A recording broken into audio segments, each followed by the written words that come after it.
আমাদের succession certificate লাগে। আপনার কি মনে হয় যে এই সারা ঢাকা শহরের জন্য একটা সাকসেশন কোড যথেষ্ট কিনা?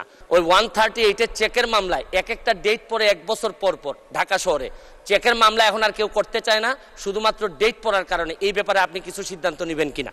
মাননীয় সদস্য সৈয়দ সাইদুল হক, হবিগঞ্জ 4, সম্পূরক প্রশ্ন করুন। ধন্যবাদ মাননীয় স্পিকার।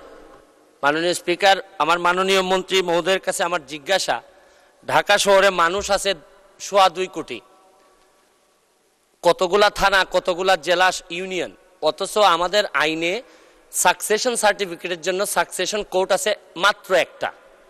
এবং এইটা আমাদের জন্য জানেন নামজারি, শেয়ার ট্রান্সফার, উত্তরাধিকার সব কিছুতেই আমাদের সাকসেশন সার্টিফিকেট লাগে। আপনার কি মনে হয় যে এই সারা ঢাকা শহরের জন্য একটা সাকসেশন কোড যথেষ্ট কিনা? আরেকটি হচ্ছে কি 138-এর একটাই প্রশ্ন। ধন্যবাদ। একই সাথে রিলিভেন্ট স্পিকার, স্পিকার আপনি আইনের মানুষ, ওই 138-এর চেকের মামলায় একটা ডেট পরে 1 বছর পর পর ঢাকা শহরে চেকের মামলা এখন আর কেউ করতে চায় না, শুধুমাত্র ডেট পড়ার কারণে। এই ব্যাপারে আপনি কিছু সিদ্ধান্ত নেবেন কিনা? ধন্যবাদ মাননীয় স্পিকার। ধন্যবাদ মাননীয় সদস্য। মাননীয় মন্ত্রী। ধন্যবাদ মাননীয় স্পিকার। মাননীয় স্পিকার,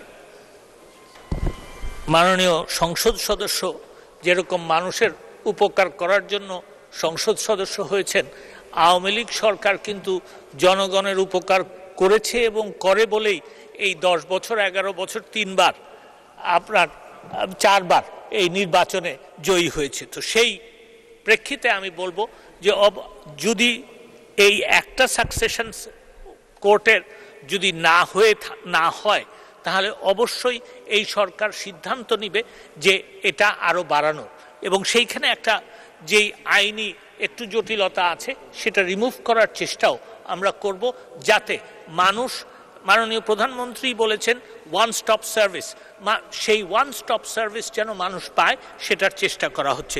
দ্বিতীয় প্রশ্ন যিনি যেটা করেছেন, প্রথম কথা হচ্ছে যেটা ওনার আমার মনে হয় অনুধাবন করা উচিত যে বিচার বিভাগ স্বাধীন।